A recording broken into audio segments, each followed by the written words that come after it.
Hello, everyone, and welcome to Talk Now Radio. This is your host, Royce the Red Deck Radio Man, and joining me today is going to be Terrell03. Okay, I was just fixing to tell you guys that I'm live now. I usually type it in the chat room while the intro is going, but this time I hit my intro for some reason it didn't come on.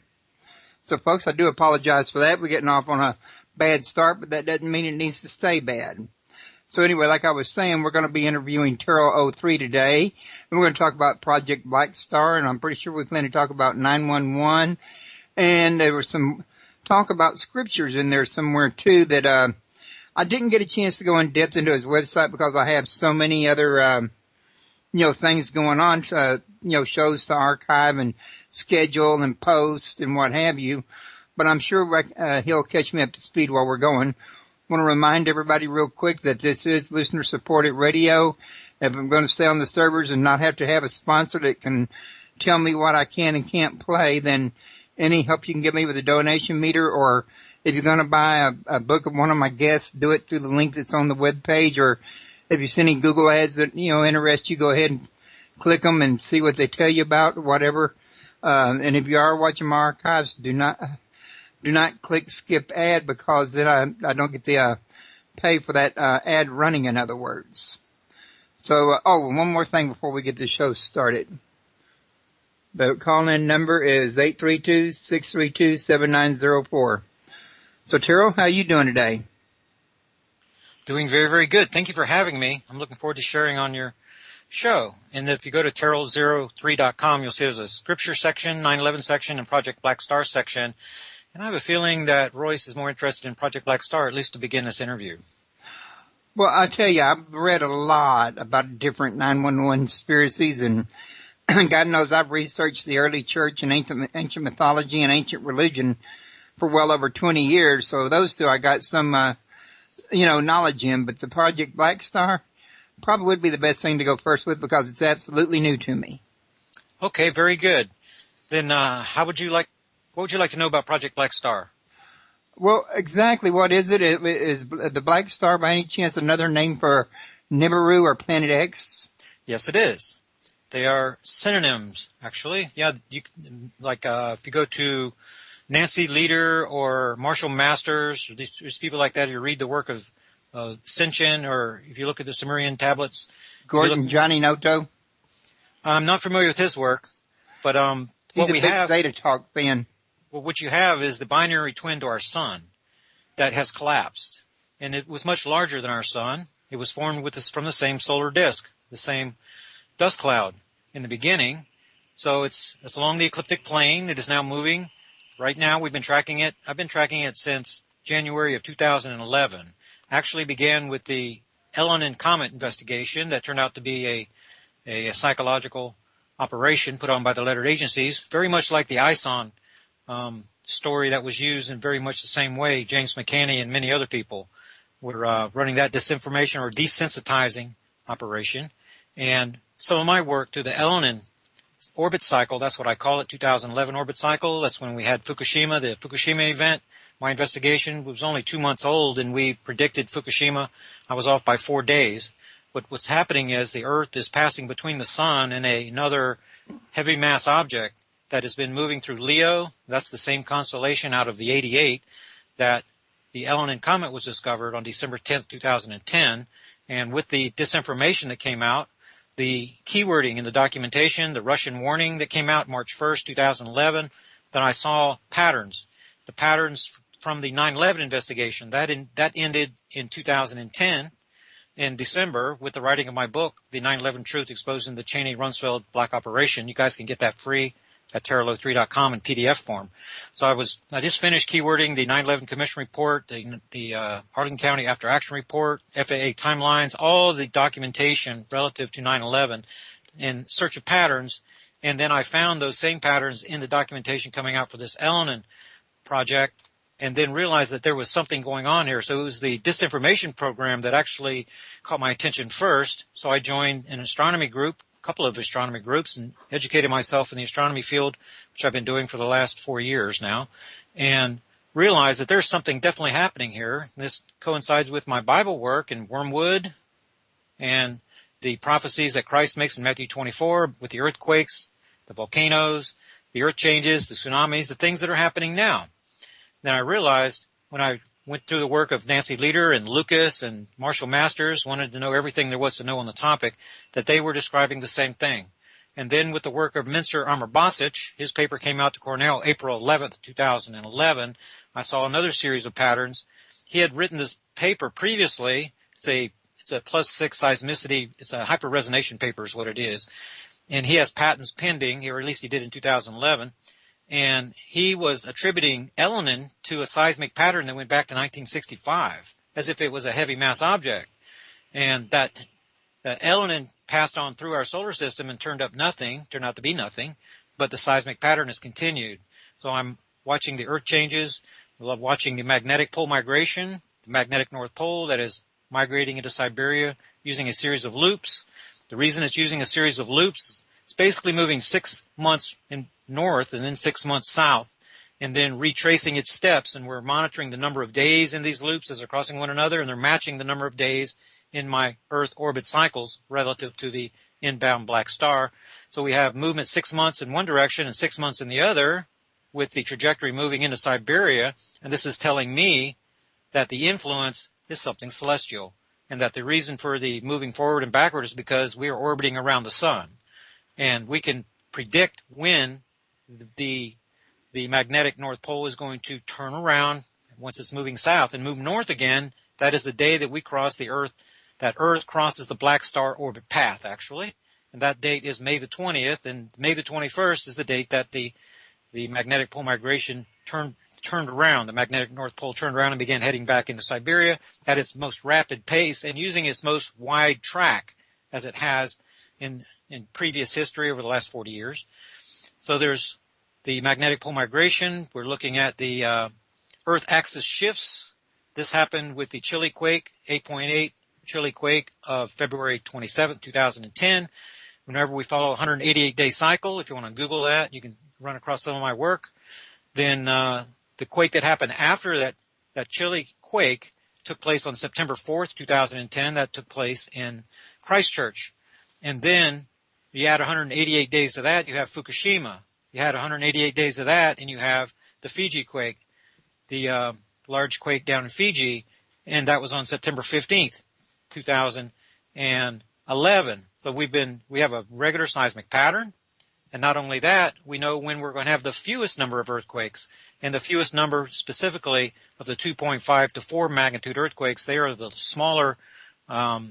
They're smaller sized, but this is the highest percentage of earthquakes that includes the earthquakes taking place around the periphery of Earth's calderas, the magma chambers. These magma chambers are bulging when the Earth core is heating up, and they're declining whenever the Earth core is cooling down. And what we identified are two clearly defined Earth change uptick periods and two lull periods. And we're watching the Earth as it's contracting, as it's expanding and contracting and expanding and contracting and creating these patterns that include for example, the heliosphere. The heliosphere is a magnetic bubble that surrounds our solar system, has a reach out there of about 100 astronomical units, and it has shrunk by 25% in just the last decade. And Earth magnetosphere, the magnetic bubble around our planet, is shrinking proportionately at the same time, and said to be shrinking 10 times faster than previously recorded. You can Google all these things. I'm using the keywords from the stories, so you can kind of follow along the investigation. And I do put out a newsletter each week. We follow the movement, the seismic chart, the new values each week, and we build predictive models, and we're able to tell you, for example, the week we're going to have the fewest number of our indicator quakes is going to be the third week in January 2015, and we know that that's going to begin the 2015 Earth orbit cycle relative to the inbound black star. What we're looking for right now is a backside alignment event. That's going to be very similar to the Japan 7.3 event from October 25th, 2013 of last year. We saw 3 X-class flares off the eastern limb of the sun leading up to, and we saw the singular X3.3 on October the 28th, about 3 days later after the alignment event. This alignment event is going to take place in the Pacific Ocean Ring of Fire, and with the quake swarm activity from Kamchatka through Alaska down through Baja California, then the probability is becoming increasing that we're going to see that event somewhere in that region. The pressures are building up, and we're looking forward towards a linchpin event. There's just a terrific amount of information that is part of Project Black Star. But I was tracking a heavy mass object until I read the Dakota report put out by lettered agency operatives. It was given to me kind of secretly by Jim Mars. Some of you guys know Jim Mars from Fort Worth, Texas. I've actually tried to get him on my show. Yeah, actually was friends with him I've been friends with him for quite some time. He did a series of radio shows on the RINS network, and whenever they asked him, they finally, to get Jim Mars to do his own radio show is very difficult. He turns down 60 radio interviews per month. It's very difficult to get him on. But when he was asked who he wanted to have as his first guest, he chose me. And he guested on my 9/11 series. That was 2011, January, February, and March over at Revolution Radio. You guys can get that in the archives. And so he's guested with me twice. I've guested with him once. And he's a really good guy if you can get him to come and share with you. And he passed to me the Dakota report, and that is included in the Dropbox folder that you get as a Terrell's 2014 newsletter subscriber. There's tons and tons of PDF documents in that folder. That is a very valuable research folder that you get when you become a newsletter subscriber. Again, you can do that at terrell03.com. And reading the Dakota report, he wanted what I was doing is vetting the document for him, and I wrote 7 pages of information, which is also available in the Dropbox folder, and came across at the very end the reason for these lettered agency operatives putting out the Dakota report was they wanted amnesty from the American people. They felt like they were handing out additional information, something that we hadn't received before, and at the end they wanted to avert genocide connected to Project Black Star. And it was at that time that I realized that my mission from Scripture to 9/11, now to Project Black Star, it was somehow, I feel, divinely guided, and that so all three are linked. Yes, sir, they are, definitely. They are the same thing. And the truth about 9/11 helps you to see how the lettered agencies, the CIA particularly, are running these they're running their desensitizing operations, and they are, CIA trained ISIS, for example, in the Middle East. The CIA is responsible for moving more guns and laundering more money. This is where Fast and Furious and the Iran-Contra are connected, and Holder was connected, and that's one reason that I think he's not around anymore. But the CIA and the Department of Defense training ISIS, this is Obama's foot soldiers. This is his troops in the Middle East. And their intelligence provided by the CIA is the reason that ISIS has been able to make such large moves so quickly.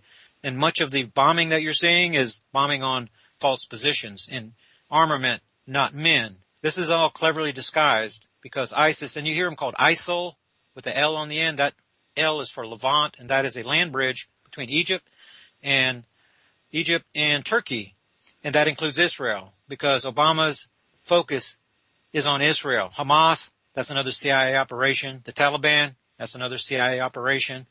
And what you're looking at is the illegal war on terror. I call it the illegal war on terror because the CIA has infiltrated all these terror groups, which that's the only way you're going to defeat them. It's not by pounding them with bombs. It is by infiltrating their group and killing them from the inside. I'm not sure that would be to their benefit. Seemed to me like, especially if they want to fulfill Bible prophecy, the end target would be the Rock of the Dome. Okay. Yeah, right in the center there of the Promised Land. But the thing is that the CIA particularly, this is the common denominator between Project Black Star, 9/11, and the ISIS crisis, the border crisis, all of what's going on with Putin. The reason Putin had to jump into Ukraine is because the CIA was getting ready to take over, just like they are in Afghanistan, just like they are with ISIS.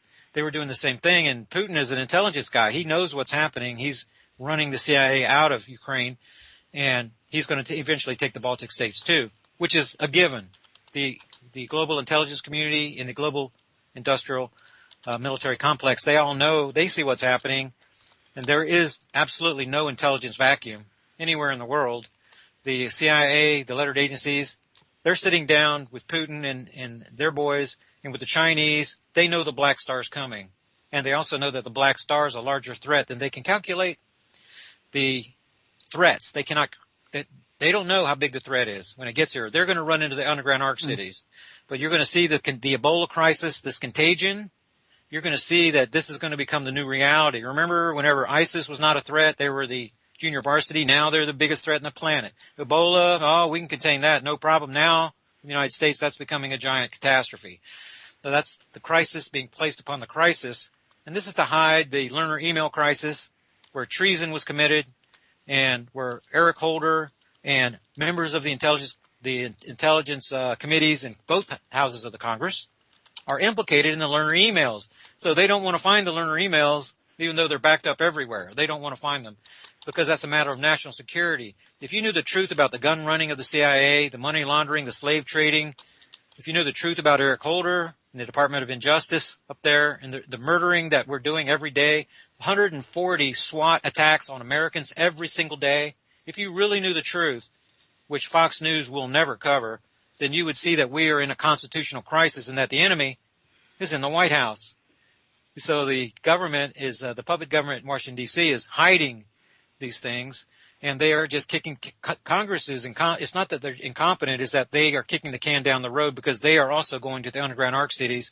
And so this is puppets on a stage, just keeping you mesmerized until they can run away. Then they're going to launch what I feel is going to be a triple recombinant biological weapon that's already created. It includes the Ebola virus, an avian flu, and a human flu, very much like the swine flu of 2009. This is going to be a triple recombinant, and they already have their antidote for the elite. But this is going to be a herald wave that they send out. It's going to create very few symptoms. It's going to have a couple of amino acids missing, and then it's going to be artificial intelligence assisted. I know it sounds kind of complicated. I'm just writing on it in my newsletters, and you guys are invited to become newsletter subscribers. Send me questions, and I will write the answers and then include that in each weekly newsletter to help people understand more and more about what I see sitting in the catbird seat as the disseminator of Terrell's research group, working with hundreds of researchers from around the world. If you'll pardon my interruption, though, real quick before we go too far down the road. Sure. Would you like to tell them how to get your newsletter? Okay, go to Terrell03.com, Terral 03.com, and there's a subscription button right there at the top, and there's a donation button down there at the bottom. And if you do not have PayPal or whatever, there's a contact button there. You can contact me at Terrell03.com, and then I will send you a land address where you can actually send a check or something like that. It's only $25 per year, and then I will provide you threat assessment, contingency planning. I'll connect you with a survival group in the Ozarks, and lots and lots of services. Have you on the radio if you want, help you start your own radio show. I'm doing that right now with Michael Slack from preppersandpatriots.com that you talked to this morning, and happy to help you network with other preppers, people of like mind, and get you on the inside of these of the information, and help you to make a lot of friends that are survivalists and preppers, and get you on the way to learning how to live off the grid and get you away from the societal support mechanisms so that you can learn to grow your own food, how to make your own medicines from the plants and things like that. And we have survival groups established in the Ozarks with military contingents, so we will hook you up with the people once we vet you well enough, and then they can teach you how to use your firearms properly, how to, everything from firearm usage to... How not to give your gun to a criminal that wants to... Well, yeah, gun safety. Did you see that on Facebook about the guy that just flashing his gun for everybody to see, being a Mr. Bad Guy gun advocate type, and some guy walked up, asked him for a light for a cigarette or something, and asked him about his gun and asked him to describe it, and it says, "I like your gun, give it to me at gunpoint." Yeah, well, what we see is Mad Max coming down the road, and before you invest in silver or survival supplies, you really need the lead to protect it. So that's one part, that's one side, that's one, what would you say, one end of the spectrum of your survival. And then on the other side would be learning to plant your, use your survival seeds and how to harvest the seeds, how to can, and, things like that, and everything in between. Pretty much everything you can think of on a survival topic is going to be covered by Michael Slack He's a really smart guy in the prepper department, again, from preppersandpatriots.net. And so what I would like to do is have the opportunity to hook you up with him and with the survival groups that we're forming there in the Ozarks. And now all of that you have access to whenever you become a Terrell's 2014 newsletter subscriber at terrell03.com. Go ahead. No, go ahead. Just on the deal, I just, thinking about what you were saying, would you, do you think Michael would recommend people that if it came down to it, cities are being flooded by militia or what have you, to say move out in the wild somewhere like the Amazon rainforest where food is plentiful? Not the Amazon rainforest. Remember that we are neutralizing threats associated with Project Black Star. That means geological pole shift. That means collapsing magnetosphere. These are severe earth changes we're talking about. That's the reason. Well, I didn't mean necessarily there. I just meant a heavily forest area with plenty of fruit and vegetation, in other words. Right. We're talking about the Ozarks. That's where I lived for a couple of years with my own survival group. And that's where he is located in the Ozarks. And another place to go is arkhaven.org. Arkhaven, just like it sounds, .org. And Jerry Diamond and Ken Updegrove, they are ministers like me, and they are survivalists, preppers, and there's many groups that are forming there. And what my job is to help them to network so that once the crap hits the fan, we're all connected by our ham radios. The former judge that is the cavern owner for my survival group is the county representative. He's the emergency guy that has the radioactive detection devices. He has the ham radio for emergencies and, for communications. And we have the locals in our group and the members of my survival group that come from everywhere from New York to California, all over the United States there. And my goal is to try to connect with as many survival groups as possible. So that's why I want you and your listeners to participate. And the reason I recommend Michael's Slack is because he puts together and runs and forms many expos. They're in the Ozarks and in the surrounding areas. He has so many hundreds of contacts with people that know how to make gasohol from wood and from, just things you just really wouldn't believe, that all survival related, how to make your own firearms, how to trap animals, how just any topic you can think of, they have information on. And so I'm sending people to preppersandpatriots.net, and then you can get more information from Michael right there. His phone number's right there. He's a very nice guy, and I'm sure that you'll be happy to have him on your show. And then your listeners, they will be well informed to contact him and try, instead of taking your vacation in Hawaii or China, think about doing a survival prepper thing in the Ozarks, because at the end of the day, when the crap hits the fan, that is the reason I chose that area, is because it is on a stable tectonic plate. It has a remote area. My location is 30 minutes from a paved road. And I lived there 2 years to embed myself with the locals, make friends. And this is really about friends, meeting friends, and before the crap hits the fan, and choosing what is a real safe zone location, and then working together to increase our chances of survival. Go ahead. Well, you were mentioning about Mike. I did talk to him earlier on the phone, and he is going to be on my show. The thing about it is, if I book him for Revolution Radio, it's going to probably be at least January, because that's how full that show is booked. I can get him in April, maybe even October if I book him here. And I got a couple of people that have not confirmed their show yet, so I told them I would get back with them after I reached these people and got some kind of confirmation, because if one of these ones that hadn't confirmed is not going to be able to make the show, well, he would be a nice fill-in for one of those. That's why it's kind of up in the air. But I will be posting to Facebook and to this site when the show's going to be up. So everybody, make sure you come to www.talknowradio.net, and always keep an eye on my front page, and you'll see me change the show once or twice a week, and you'll see who the upcoming guest is going to be.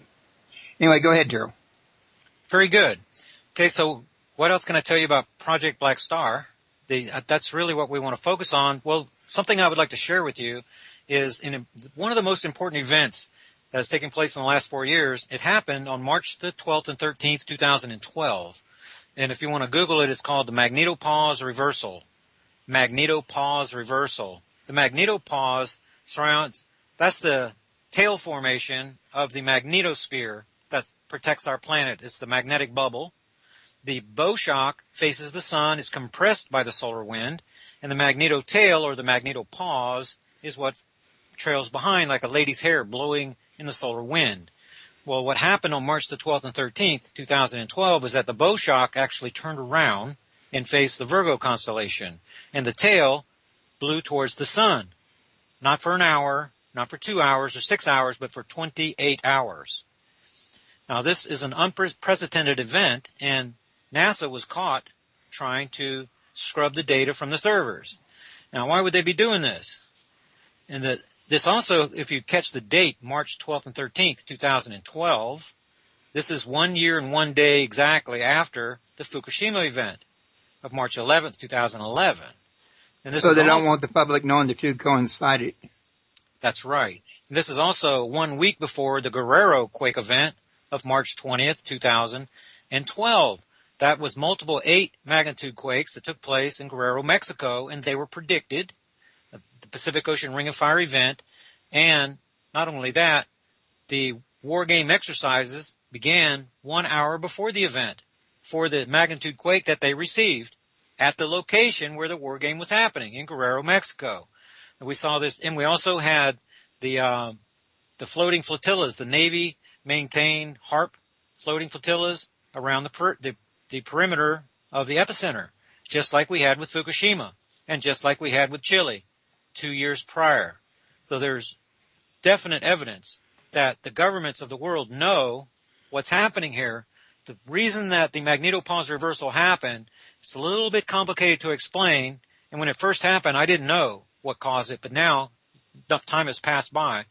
What I found was we were looking at the convergence of magnetic portal connections.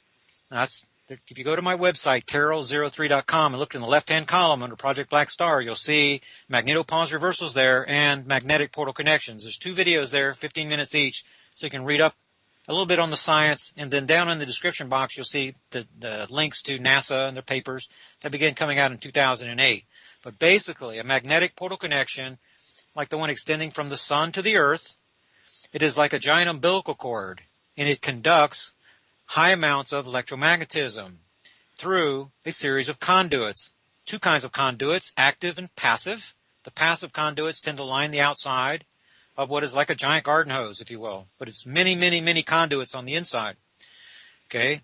And this giant magnetic portal connection is about the diameter of our planet, and it connects and disconnects on 8-minute cycles, which is just happens to be the amount of time it takes for the light to get from the sun to the earth. Well, there's a secondary magnetic portal connection that is extending from the black star to the earth. When you realize that, and then you take into account that these magnetic portal connections, whenever they converge on one another, there will be cross-firing. It's very much like sprite formation, S-P-R-I-T-E, sprite. If you do a little research on sprites, you'll see these are the largest thunderbolts on Earth, and they come from the largest thunder clouds, and they shoot straight upwards in the magnetosphere. Except for these thunderbolts are shooting over from magnetic portal connection to another magnetic portal connection because they're getting close together. Now, that's what happened on March the 12th and 13th, 2012. A day after Fukushima, see, the black star had moved left in the orbit diagram, and we were going to have an alignment event with Guerrero, which we had, but 7 days before that event, that's whenever the converging magnetic portal connections got too close together, cross-firing created the electromagnetic cloud formation, and as the arms of these magnetic portal connections squeezed together, that cloud was pushed towards the sun, and the Earth was right in the way.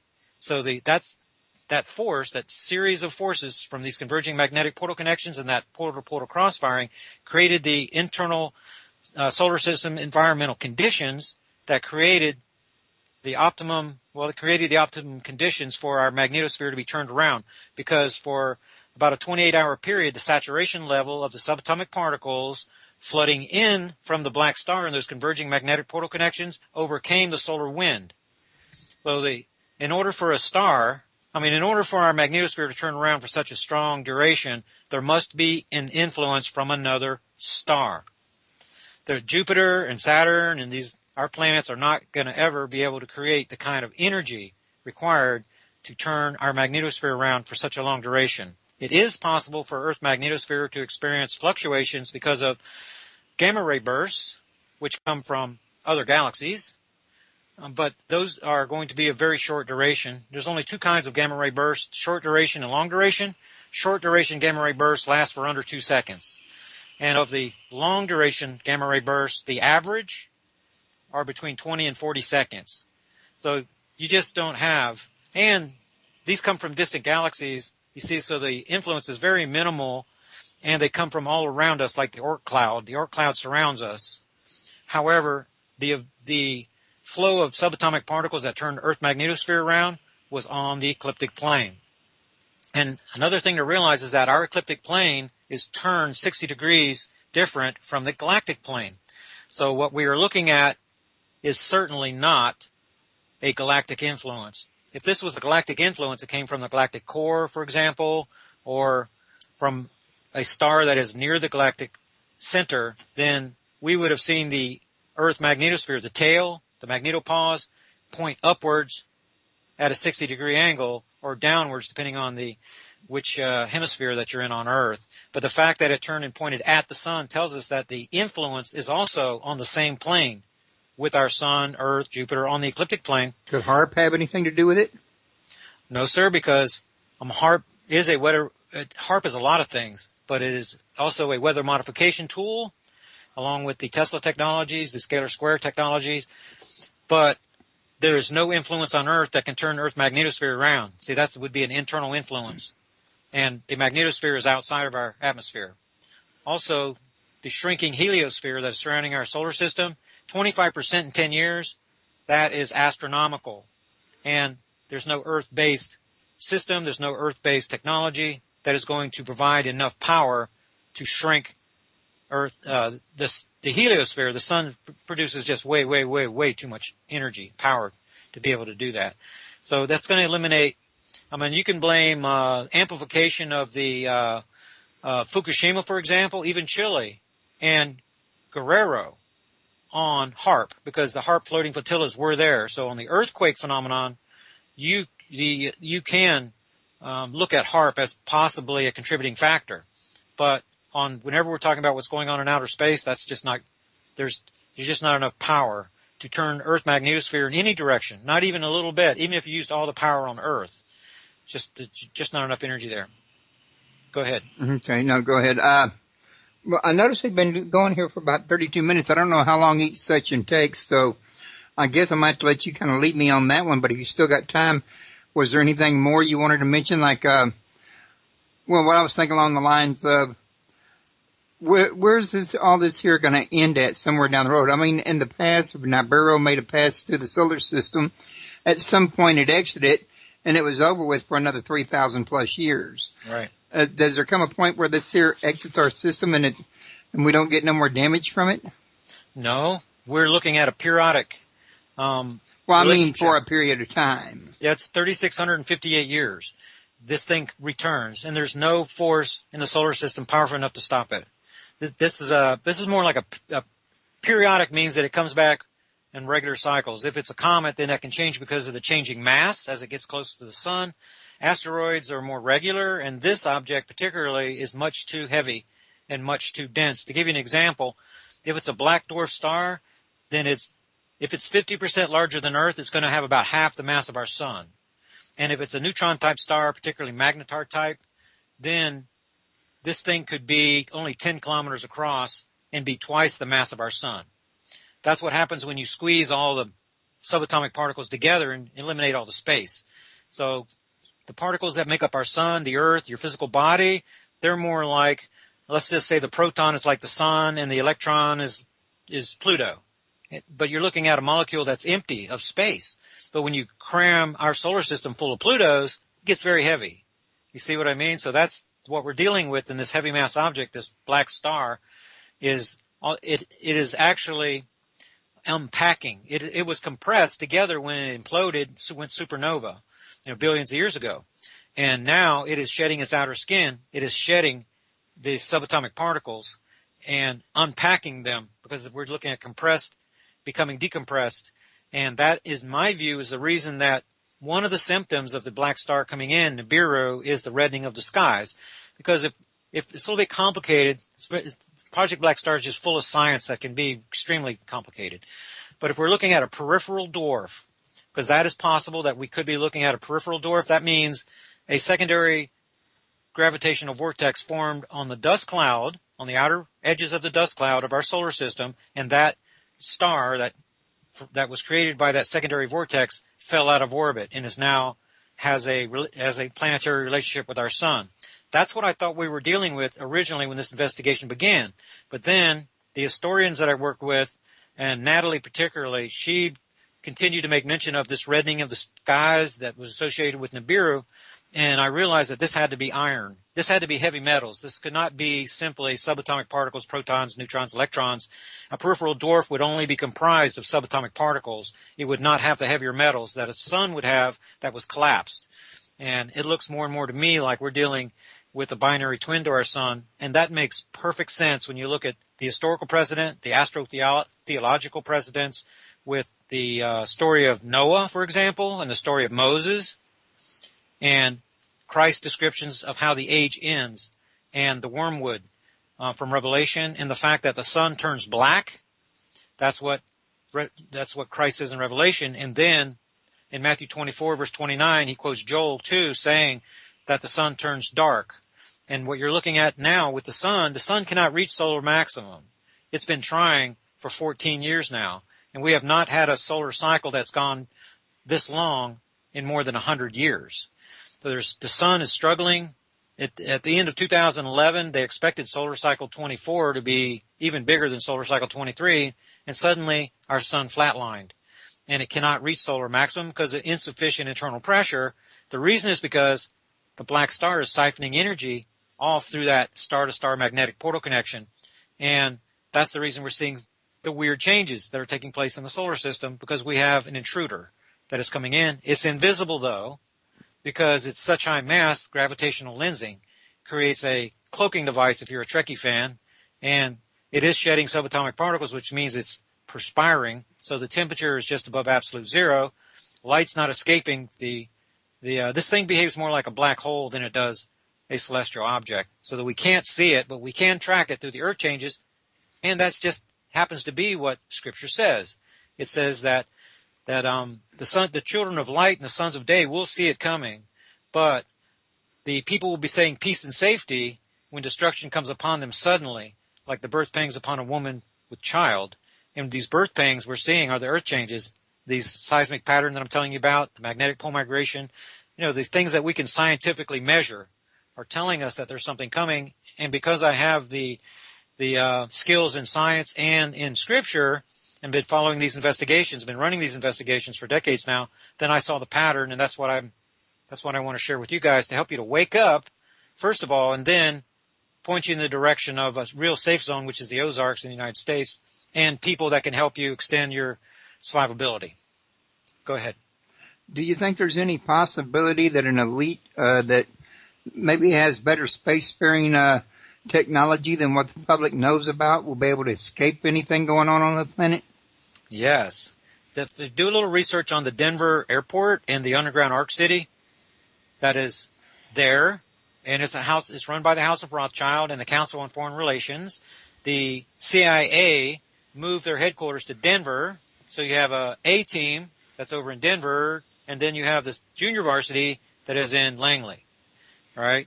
For example, Benghazi, the cover story about the YouTube, that came from Denver. The stand-down order for the military, the CIA operatives in the field, not to intervene for Stevens and his crew, that order came from Denver. When you realize that Obama's a CIA operative and he takes his orders from Denver, everything makes sense, perfect sense. So it's that underground Ark City that is the focus of my attention, the Council on Foreign Relations and their working groups. And yes, they have pressurized underground cities around the world. And there's room for, the last count, about 11 to 12 million Americans to go underground here in the United States, about 30 to 35 million Russians to go underground. Nobody knows how many of the Chinese, because they've been enduring this for thousands and thousands of years. So and they have cities that they still have to rediscover because of the earth changes that are connected with this black star when it comes in here. So it's not surprising to me there are empty cities that they built recently, and there's empty cities underground that they still have yet to discover because the Chinese have been there for a very, very, very, very long time. So Yeah. yes, I think it's there, and we should try to mimic what the elite are doing, going underground. That's why a deep cavern is very important to neutralizing the Black Star threats. Go ahead. Something similar to this, I think, has occurred in the past, because even the Hopis have a memory of coming up from underground, in other words. Yes, and the Hopi prophecy. Thing to realize about the Hopi prophecies are that they take place over hundreds of years. They're not something that's fulfilled very, very quickly, like you might think. So whenever you do the research on it, then you'll realize that, like I did. Also, the Hopis, they went into their caverns in 2011. Earlier than expected, but at the same time that I was in my cavern. I mean, I was actually digging and working on my cavern, getting, on my, in my survival location during 2011 and 2012. So my preparations mirrored that of the Hopis, and they are all ready right now. They're expecting it to happen, but like me, they don't know exactly when it's going to happen, but they see the birth pangs, just like I do. And that's why I'm prepared already. And I'm here to share with you guys that I think you need to be moving in that direction too. Because if you neutralize all Black Star threats, then you neutralize all the threats. You're going to be in an underground location yourself, so that when the outside air temperature exceeds 200 degrees for 8 hours at a time, when there's these tornadic vortices that are plaguing the earth and burning the surface of the earth, then you're going to be underground. And that's going to be for a short duration, from what I can tell, maybe 4 to 6 weeks. And then you're going to be able to emerge from your cavern and then reconnect with your other survival groups. That is the best survival strategy that I know of. And as far as the elite threat, the thing to realize is that they have their mercenaries that are going to go into the underground arc cities with them. So when they emerge, I fully anticipate there's going to be a contagion/epidemic. I'm very sure that it's going to include what's going on with this Ebola scare. And then we have to survive that, and then the elite threat whenever they reemerge. That's why it's very important, in my view, that we establish a large number of connected survival groups so that we are a large enough force, a brigade strength at least, 10,000 troops at least. Then these elite are going to want to communicate with us and try to negotiate with us rather than just overrun our positions. So that's part of the larger strategy. If I can get enough people, enough group leaders involved in this Ozarks program. Go ahead.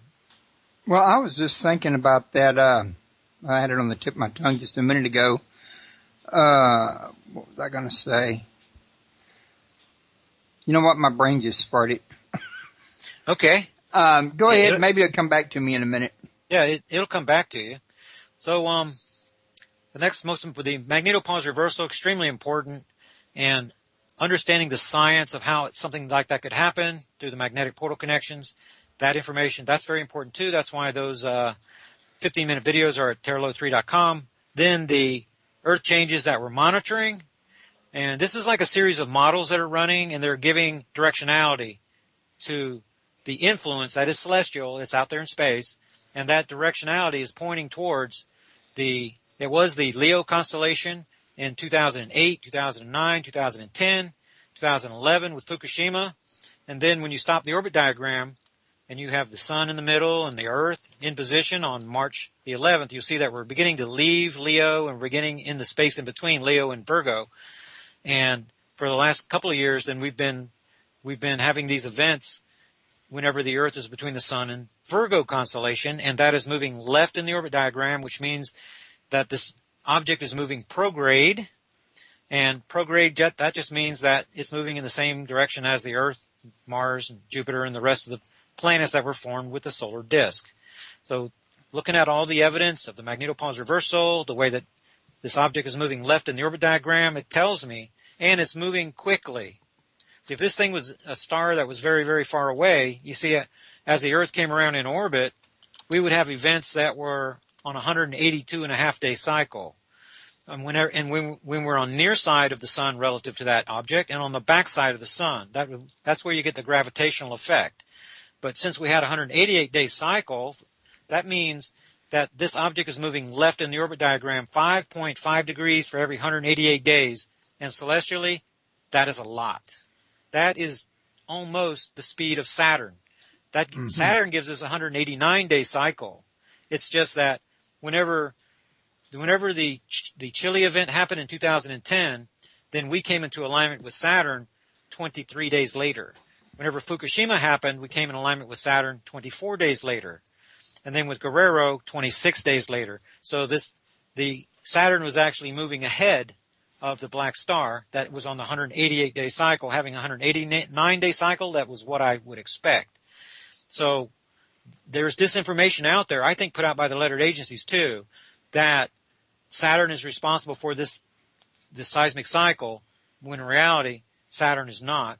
The days are off, but it's about 3 weeks, a little over 3 weeks that the Saturn is off. And if Saturn was capable of creating that seismic pattern, Jupiter would be creating a much larger seismic pattern. Remember, Jupiter is way bigger than Saturn, and it's way closer, being only 5 astronomical units from the Sun. When we conjoin, or whenever we come between the Sun and Jupiter, Jupiter is only 3.9 AU away, and it's the biggest planet in our solar system. So you would attribute it, and there is a seismic pattern connected with Jupiter. We get 6 magnitude earthquakes when we pass between Jupiter and the Sun. But with this black star, we've had 2 of the 5 largest earthquakes in recorded history in that Chile event in Fukushima, with the 3-inch and 4-inch Earth axis shifts. And not only that, aquifers around the world shifted during those events. So it's an apples and oranges thing for me. Cannot be Saturn. Cannot be with the effects that I'm looking at. Cannot be caused by a planet at all. And I have some people trying to say that Fukushima was caused by Uranus and Mercury alignment and things like that. Guesswork. Yeah, well, it's almost like disinformation. The problem is when you go back and look at the damaging earthquake, 6 to 8 magnitude for the last 100 years, then you have 3 per year, 4, 5, 6 per year, maybe something like that. And this goes up and down with the solar maximums. Okay, when you go back for the last 100 years. However, since 2005 to 2008, these earthquake events have gone parabolic, straight up, boom. Now, for example, in April of 2014, we had 7 and 8 magnitude quakes. We had 7 of them in a 19-day period. And we had, what was the number? 18 or 19 6 magnitude quakes. So 6 to 8 magnitude quakes, we had 4 years worth in a 19-day period. So this parabolic move in the chart, if we were looking at planetary alignments, they've been happening since the formation of the solar system. And you see what I mean? So since we have a parabolic move now, along with the Earth temperature, along with the methane gas releases, you see what I've got parabolic charts across the board, mass animal deaths, the reports of asteroids or meteors, fireballs falling out of orbit. These, for example, the number of fireballs that fell out of orbit associated with sound in 2008 was 0. 2009, there was only 1. The next year, there was 15. The next year, there was 115. And then 2012, there was 245. And we're expecting, over almost 500 of those this year. Well, we're seeing parabolic moves in all these charts, these earth chain charts. And that is telling us increasing as it gets closer. That's right. So there's something definitely out there. And the geologists point to one direction. For example, the magnetic pole migration. They say, well, the magnetic poles flip 3 to 7 times every million years on our planet, but that's caused by metal redistribution. And in my view, that's caused by the geological pole shifts created by this black star, right? So they have traditional models, and they have traditional models of the sun. But my view is that those traditional models are going to break down. And if you just look at one medical chart, the incidence of bipolar condition in human beings has increased 40 times since 2003.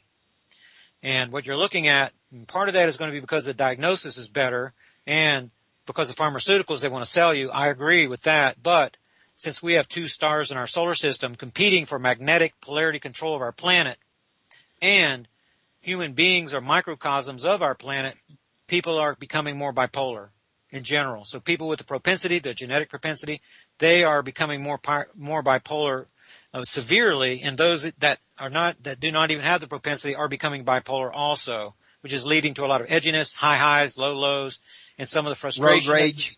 Yes, and it's almost like a full moon, except for it's coming from another star, and it's increasing more and more. So that's one of the reasons I feel that Christ talks about wars and rumors of wars and the strife and the conflict, and that's what you're seeing in the world right now, and it's caused by another star that's getting gradually closer and gradually closer, so it makes us like frogs sitting in the warming water that's coming to a boil, and we don't even realize that it's coming to a boil until we're fried, or boiled completely. So in my research, I'm trying to help people realize that there is change happening all around us, in the earth, in the people around us, and in the sun, in our solar system. Jupiter's core is liquefying, for example. You cannot see the red spot on Jupiter anymore, not like your father and his father and his father, for as long as they've had telescopes. Because Jupiter's core is liquefying, that means that the solid core is becoming gaseous and is changing the complexion of the planet. Same thing is happening with Saturn. And Saturn's recent superstorm began in 2008, 2009, when it passed between the Sun and the Leo constellation, and it did the same thing 30 years ago, right? So whenever it was passing between Cancer and in the Leo constellation. So this is more evidence. Then you have the fact that Mars does not have a magnetosphere. That would be because of the magnetic portal connection being broken. That could be done by the black star also. Then you have Venus's reverse retrograde orbit. It was 245 days. Now it's becoming longer. And that's how does this happen? What changes that all of a sudden? It's going to be the influence of another nearby star. So there's a pattern in the changes in all of the planets in the solar system are increasing in temperature. They're increasing in luminosity. And that same thing is happening with our planet. Global warming is caused by the intruder that's coming here. Extra electromagnetism. That electromagnetism is being converted into heat energy through earth metals and the induction process. So there's an explanation for global warming, and it includes Nibiru, as strange as that sounds. And I recognize the need to wake people up and to prepare, and that's what my little ministry has been since January of 2011. Go ahead. Okay. I remember the questions I had earlier was actually a couple of them. One of them, you were talking about the sun, the heat getting very extremely hot, like 200 plus degrees out there. That brought to mind a Bible verse that I thought of in Peter in the New Testament. He refers to the world being destroyed by fire a second time around. Would the two of would that and what you're talking about be related? They will be related on the next black star orbit cycle. So the black star comes every 3,600 years, a little more than that. It came in the days of Noah. It came in the days of Moses. It's coming in our day for the prophet of Acts chapter 3, start at verse 21. That prophet is coming, and if you just read the verse, then Moses is speaking, and he says that this prophet is quote-unquote like me. And if you think about it, the black star came in the days of Moses. So this prophet's going to be like Moses, and that everyone that doesn't heed his word is going to be utterly destroyed from among the people. So the black star is coming now, but remember that Paul prophesies and says that the day of the Lord is coming like a thief in the night. The reason for that is that this mystery time we're living in is not seen by the prophets. Only Paul sees it. If you think about it, Christ had to come and die for sins, but if Satan knew, he'd have never killed him.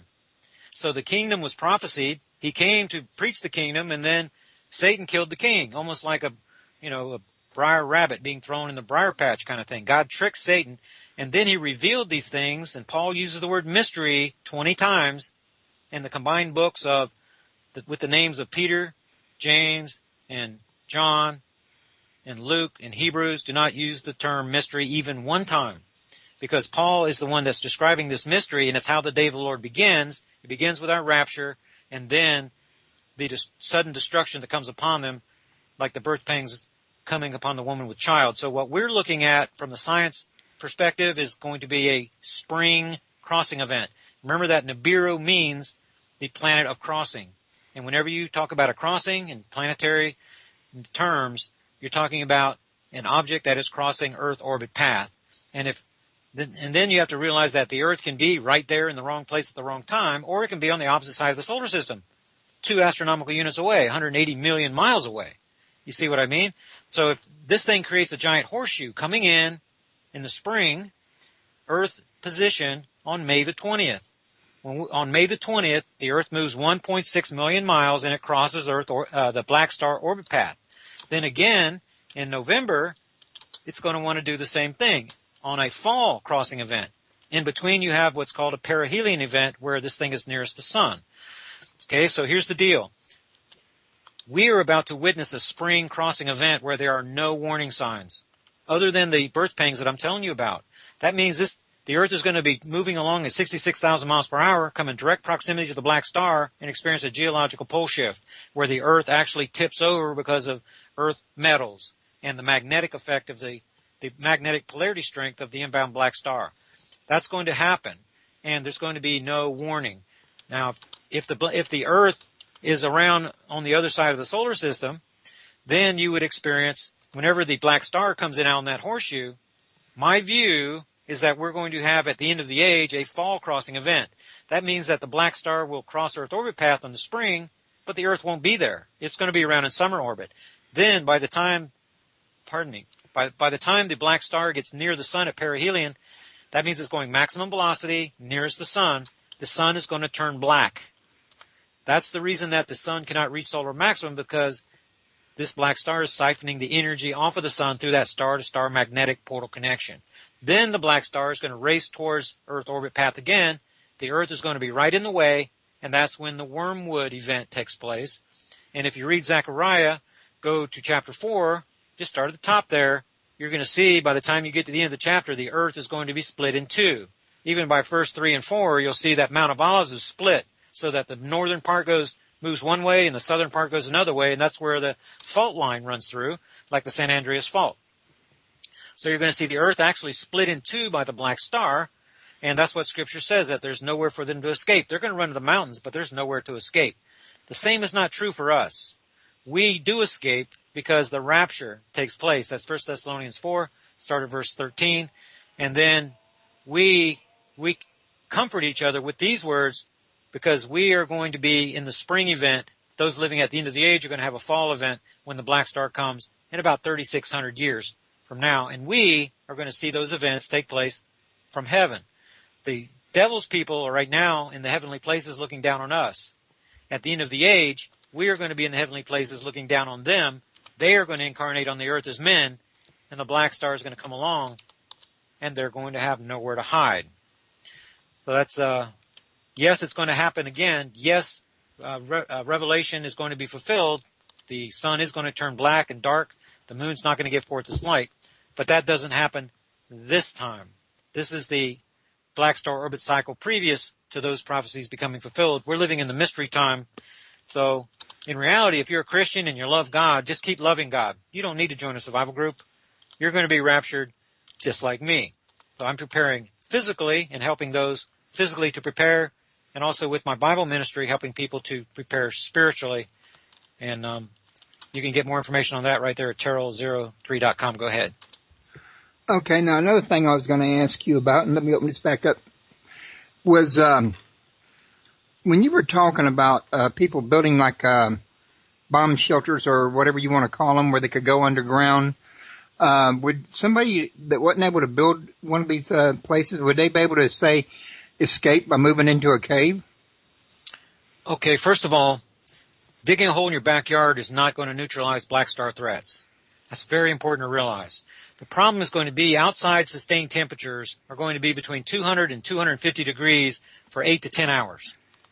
Therefore, if you're going to run out of breathable air unless you have enough air, contained air, for you to breathe for 12 hours, let's say, to be safe. So if you run a long enough piping network and you can cool the air down from 200 to 250 degrees down to breathable temps, then you have a chance. But when you emerge from your little contraption, you're going to find that everybody around you is dead. Who are you going to network with? That you have to look at the larger picture and network with a large survival group that is networked with other survival groups that are using deep caverns just so they have access to protection whenever the magnetosphere fails and the outside temperatures are high, and you have the breathable air. That's on the inside. The air temperatures inside of the cavern year-round, 58 to 60 degrees. So that should be part of your survival strategy. And I can assure you 100% digging a hole in your backyard is not going to help you. And even if it did, and the effects were a little bit less than I think, remember to prepare yourself for the worst case scenario. That's going to keep you safe. Doing it half-ass is going to get you killed, right? But even if there are smaller earth changes than I think, and you survived, Mad Max is going to be standing outside your door. You need the protection of a survival group, friends, in order to protect you and your family and your survival supplies. Otherwise, just watch the Book of Eli or any of these shows, that showing the end of the world scenarios, and you'll see Mad Max is right there to take away your survival supplies and your life if you're going to let them. Go ahead. Okay. Now, one of the things you mentioned earlier was about misinformation, and I don't want this to come off the wrong way, but it's something I feel like it would help the listeners if you addressed it anyway, though. As you got to realize that, there's so many theories about Nibiru, Wormwood, Planet X, whatever people want to call it, that don't always match. Yours might be different than somebody else's, et cetera, et cetera. Mm-hmm. And everybody's calling everybody else a misinformation agent. What do you say to the people that seem to think you're a misinformation agent? Okay. I would have to have the specific information. In other words, they say, well, your earthquake data is off, or, we can attribute it to Saturn, or really need something specific to answer it specifically, but something turned Earth's magnetosphere around for 28 hours. When I have people trying to shout me down or using this trickery or tactics, then I ask them, okay, what could cause that? And all I hear is crickets. Right? Now we're seeing the 6 to 8 magnitude earthquakes that are going parabolic. What's causing that? Or the magnetic pole migration going in loops. How is it that I can tell you when it's going to transition from a southerly to the northerly course to the day, right, if I'm running disinformation? I'm telling you what the truth is, and I'm telling you to prepare. So neutralizing black star threats means you're protected against the collapsing economy, the Ebola pandemic, for example, the World War III, the tyrants that are in Washington, D.C. that are destroying the Americas on purpose. You get protection by doing what I'm telling you to do, by joining a strong survival group, by learning to live off the grid, by replacing your medication with medicinal plants and things. This is all great information. If nothing happens, you're safe, right? If the crap hits the fan, then you're still safe in either scenario. So, when if you're not prepared, you're screwed. That's exactly right. In my view, there are three kinds of people. People that make things happen, and people that let things happen, and people say, what the hell happened? If you want to be that what the hell happened people, and you want to not prepare because you're afraid, oh, look, this is disinformation or something, then it's not like I'm trying to sign you up for $100 a month, or this is $25 per year, and then I'm on the hook to answer your questions and provide you threat assessment for a year. So there's a lot of work that I have 52 newsletters, 52 updated videos, and more than 100 radio shows per year that I'm doing for your benefit as a newsletter subscriber. So my ear is inclined in your direction. I'm helping your survival group. Great service, if you ask me, in the cheapest investment that you can make for your own survival. And if people, if that's too much, and I'm just after your cash, and I'm a disinformation agent, then so be it. Then don't subscribe, and I will help the people that see the need for it. My view is that normalcy bias is going to kill more people than the black star. Normalcy bias. People like in the days of Noah, Noah's telling them for 120 years something is coming, and they show up to throw rocks at him and laugh at him and everything, right up until the day it started to rain. So it's going to start raining, and eventually I'm going to be proved right. Unfortunately, we're going to be standing in glory when that happens. So I'm 100% confident in my Bible work, my Bible research, the three witnesses of God's living word, the 9/11 truth. Cheney and Rumsfeld carried out the 9/11 attacks. They orchestrated it for the House of Rothschild under the auspices of the Council on Foreign Relations and the CIA. That's the truth. And Jim Mars and Dick Eastman and other notables of the 9/11 movement have reviewed my work, and they say it's the best that they've ever seen. And it took 5 years to put that together. So look at my work. The Mystery Explained book, my book there, the research for that took decades to complete. And I thought that was that's my life achievement. Just the Bible work. And I strongly encourage you guys, those of you who are Bible-oriented, and even those that are not, to go to my website and download the stuff. It's free. There's an hour and a half of videos on Scripture. There's an hour and a half of videos on 9/11 and on Project Black Star. And my books are there. And all of the 2012 and 2013 newsletters are right there free. So there's so much free stuff there. And then if you don't need my help as your advisor, as your tutor in Christ, or as a threat assessment analyst and planner, then just enjoy the stuff that's free. Otherwise, if you do want my help personally, I'm ready and willing to do that for you, and it's only $25 per year. And then you can decide for yourself. Run your own research, do your own investigation, and then decide for yourself if I'm here to try to bamboozle you or something, or if really I really truly think there's something coming from space. And I moved to the Ozarks for 2 years, and now I'm back in Florida.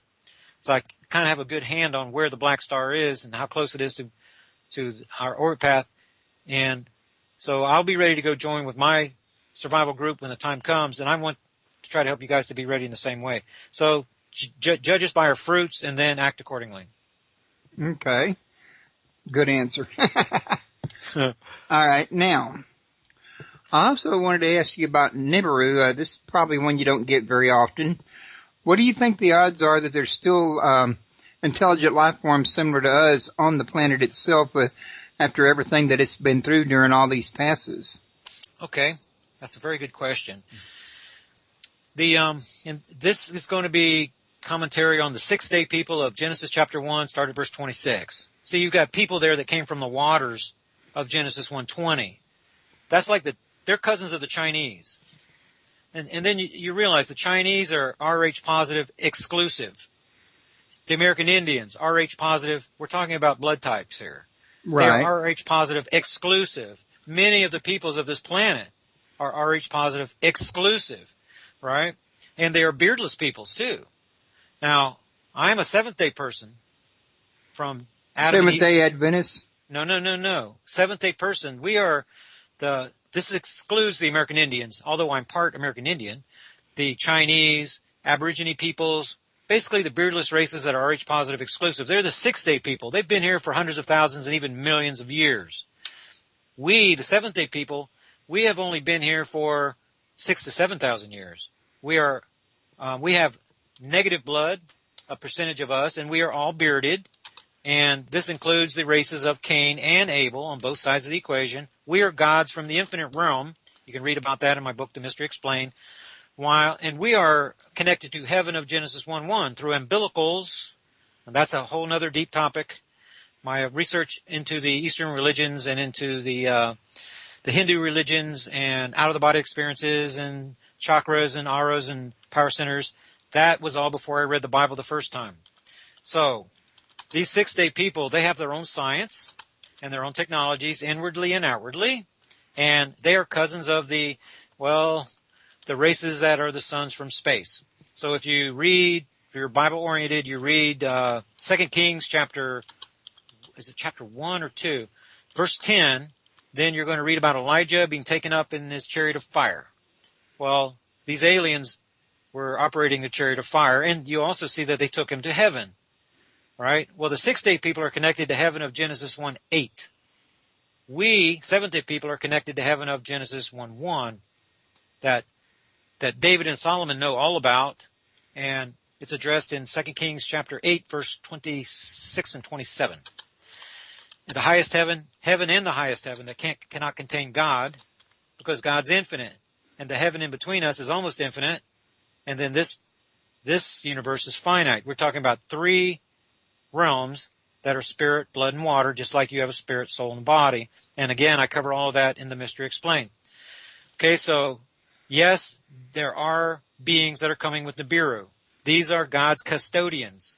They've been here for millions of years. They know exactly what's happening, and they're doing exactly as they're told, even though some of them are disobedient. They're messing around with human DNA because of what happened to their father, their Messiah, last time when John the Baptist was here. John the Baptist was a much more important character in our history than people realize. The aliens that took Elijah, remember Christ said that he's Elijah, Well, Elijah of the Old Testament just happens, that's Matthew chapter 11, verse 14. And that's the same character in the Old Testament taken by the people in the chariot of fire. You see what I mean? So they watched John the Baptist get murdered by Herod, and the 6-day people, these people in these spaceships are very much like children. They have a lot of intelligence. They have great technologies, but they have the disposition and temperament of children. They're very innocent. And what they're trying to do is gather human DNA. They want the 23 chromosome variety, and they want to construct their own host bodies so that just in case their Messiah comes and is killed again, they've got a place for him to go, to inhabit another body. That's what they're trying to do, in my estimation anyway. And they are coming with the black star, but they cannot intervene until after the black star comes and does its thing. It has to come suddenly. It has to come like a thief in the night. It has to destroy the disobedient. And then the day of the Lord will begin, and the restoration of all things will begin. Christ prophesies that in Matthew chapter 17, start at verse 10. Also in Acts 3, start at verse 19. You can see that's happening with that same prophet that is coming to restore all things. So we're on the threshold of the day of the Lord beginning, and it's going to begin with this black star that comes, just like it came in the days of Noah, just like it came in the days of Moses, and just like it's going to come at the end of the age. Difference is the earth has 365 different places to be in 365 different segments that are 1.6 million miles long. So it's like look at our solar system like a giant roulette wheel with 365 little pegs on it. You see what I mean? And when you spin it, Earth has 365 different places to be when the black star crosses Earth orbit path. That's the reason that we do not have geological pole shifts every time the black star comes, every 3,600 years.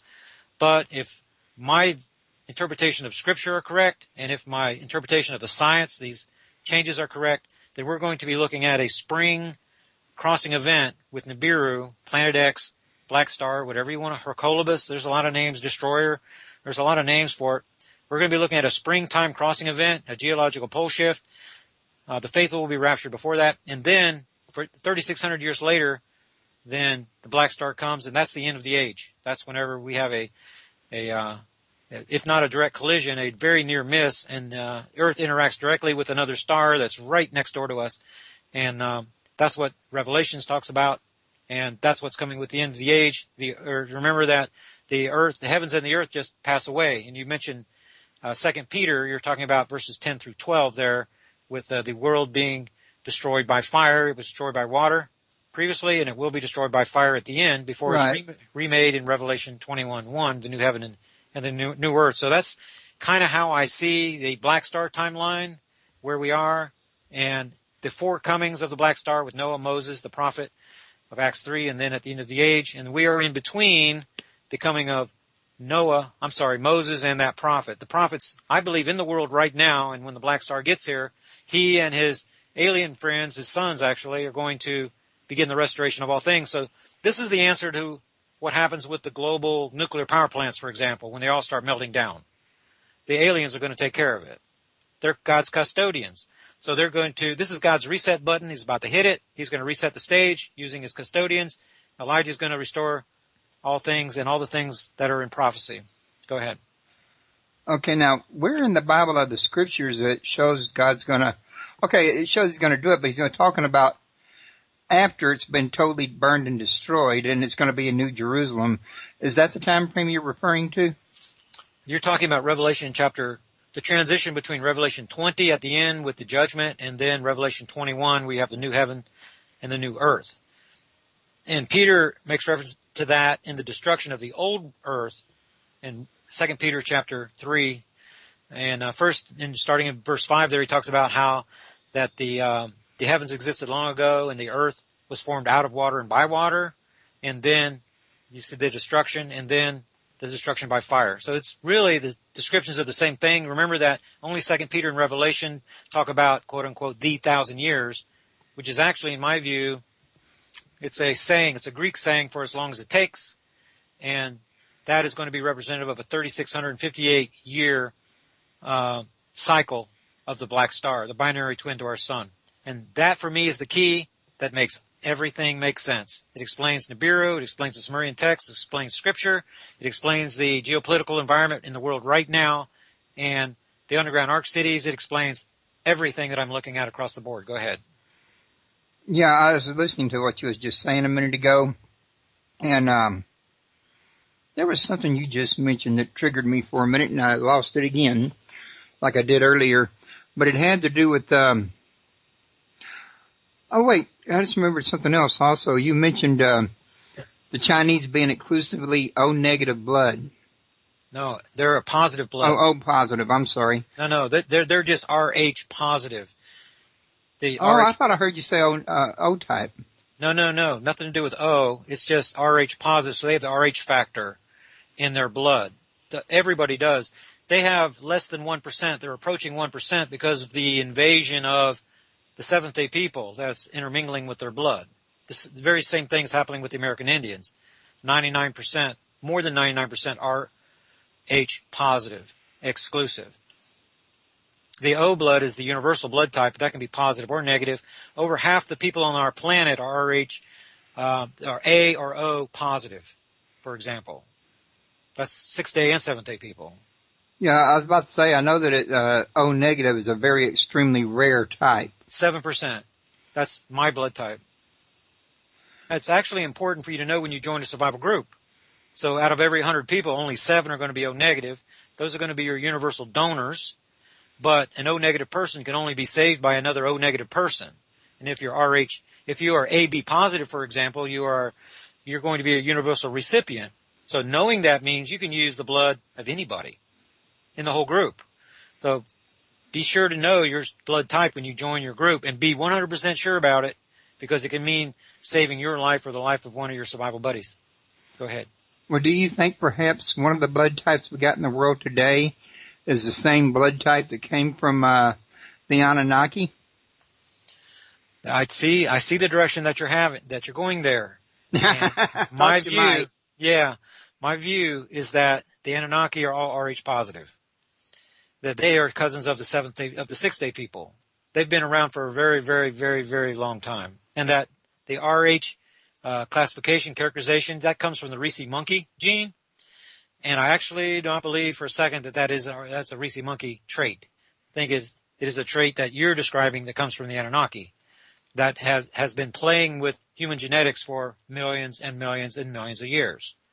So it was they that introduced, this is just my view, I think because the Anunnaki, the peoples that are connected to this other sun and these planets that are orbiting it, then that's where Nibiru is going to come from, Planet X is going to come from. Then my view is that they are the same people that worked with Elijah, for example, and I believe that Elijah worked with them thousands and tens of thousands and hundreds of thousands of years ago. And that's the reason that every primate on this planet is Rh positive, except for a small population of the human population, a small percentage of the human population. That includes me and other Seventh-day people. So if God wasn't using this planet as a judging ground for gods from the infinite realm, that's what we are, the bearded races. We are here being judged for our participation in the satanic rebellion. The Chinese have nothing to do with that, other than the fact that they are victims. That's a little bit difficult to explain, but the American Indians, the Chinese, the 6-day people, they are the members of Adam's body, just like the Anunnaki, just like all of the life forms in this entire universe. The 7th-day people are gods like Adam that are here as members of his body, because in the infinite realm, we all incarnate inside of one another. All the gods do. That's why Adam and Eve, Adam going into Eve, is described the way that it is. Adam knew Eve. That's what we do in the infinite realm. Knowing another God means to incarnate inside of him. So as a God in the infinite realm, I have incarnated inside of Royce, and you have incarnated inside of me, and each of us are realms. And the host of that body sits at the center of that realm and is the king of that realm. Everybody's their own king, but you place the other gods around your table differently than I do. That gives us outward appearance and our own individual makeup as gods. But whenever Satan murdered Adam, he murdered not only Adam, but all the members of his body. And that includes the 6-day people that were created in him originally, and the 7th-day people that incarnated into him after he was created. You see what I mean? So that's the difference between Chinamen and the white people. The white people basically, and of course it's not all white, I'm just using basic terms here, but the bearded races that came here are gods from the infinite realm for judgment. The aliens in the spaceships out there know that. God is the one giving them instructions. So whenever Nibiru gets here, then the next phase of God's judgment continues. Right? So I realize that it's a little bit complicated, and maybe if we do another show, if you're more interested in that topic, then we can explore that. Because I realize, holy cow, this guy's going to twist my brain. I'm going to twist my head off. My eyes are glossing over. But this is all described in my book, The Mystery Explained, that you can get for free. It's kind of long. It has 80 diagrams in it. And then if you become a subscriber especially, then you guys can write me questions on the specifics, and then we can nail some of these topics down. So to try to sum it up, then there's a method to God's madness. We are being judged. We're standing in his courtroom right now in the infinite realm if you're a Seventh-day person. And a percentage of us have the negative blood. But that negative blood did not come from the Anunnakis. It came from Adam and Eve's recent incarnation. And that happened in Genesis chapter 3, verse 21, when they were given human skins. But God did not give us the same exact skins as the six-day people. He gave us something like that. And then we intermarried with the six-day people. And see, we got the positive blood into us that way. Because I believe we're supposed to be negative. All of us are supposed to be negative. But we have the intermingling of all the... For example, whenever Cain went to get his wife, where did he get his wife from? He got him from the six-day people. So a percentage of those children were positive and some were negative, like Cain. So then as time moved on, now we have the percentages as they're made up. But some of the races are pure and they're positive. There is no such thing as a RH negative race that's out there. We're the one that are intermingled. So for that reason, since the Anunnaki came from so long ago, and they've been known to, at least if you believe the reports, to try to micromanage the genetic makeup of our races, then you realize that the RH positive is the rule and that the negative is the exception. If it was turned around, then I would say yes. I think the Anunnaki had something to do with the negative blood, but since the evidence is opposite, then I think contrary. I think it has to do with Adam and Eve's recent incarnation and the fact that we're gods. The reason that we're not the same as all the primates, the other primates on the planet. Go ahead. Actually, I was thinking that perhaps humanity was the original O-negative donors. And just bearing in mind that the Bible says that God created man all of one blood to, dwell on the earth, in other words. So there wasn't supposed to be, according to the Bible anyway, O positive, O negative, A positive, A negative, but, or none of the other. I mean, one blood is basically one blood. If that was true, then it would have made sense to me if there was outside interference, that due to the fact that you can't inject anything into O negative, that O negative would have probably been the original starting one here on the planet. Oh, I see what you're saying. You're saying O negative when you really mean RH negative. Right. Well, ORH negative. O is a blood. The universal blood type. Right. But that's just one of the A and the B and the AB and the O. That's one type. But the RH factor is something that's different.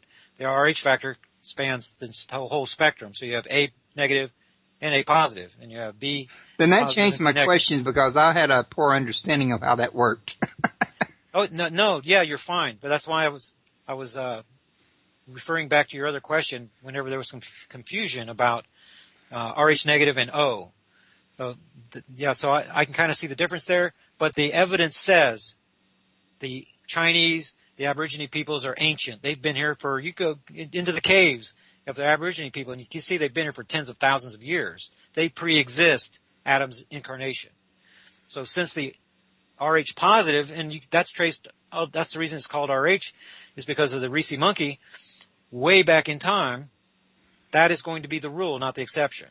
And since the Anunnaki have been playing around with our DNA since the beginning, the RH positive would be the rule, the O would be the recent invader, and especially because every primate on Earth is RH positive.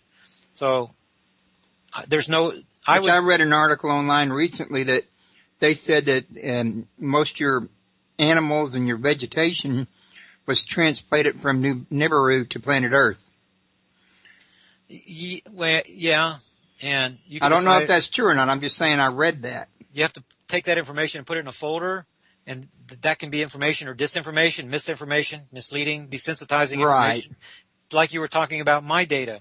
And I encourage people to do the same thing, is do your own research, create a folder, put it in there, and then let the chips fall where they may. And for me personally, exactly why I said I just read it. I don't want anybody to say I'm saying it's accurate. Right. I use what works and what makes sense, and create folders and place it in there and keep the models running, keep everything running to prove one way or another, and very slow to draw conclusions. That's exactly what I'm doing, actually. That's why I asked you about it and mentioned it to you, because I'm not really stating it out in anything as a fact, but I'm keeping it in the back of my mind, and when the subject comes up, I put it in there and see what you think and what your feedback is, in other words. Right. And what the military does, I'm from a military family, and what the military does is they look at threats that have a greater than 10% chance of being true. 10%. So, gather enough information until you convince yourself that this has a 10% likelihood or greater. And whenever you reach 50%, then you for darn sure need to be doing something about it. And then prepare for it. That's, to me, what this kind of radio, this is what we can do for people. Share with them the information, giving them the opportunity to wake up about something, and then to make that change in their life. And that's in a person-by-person basis. That's one person at a time. And then let the chips fall wherever they may. So I can see you're very interested in the RH positive and the blood, and you're going to incorporate who has beards and who doesn't. Beards growing on your face. Actually, I've read some stuff on that too, but you want to be honest about it.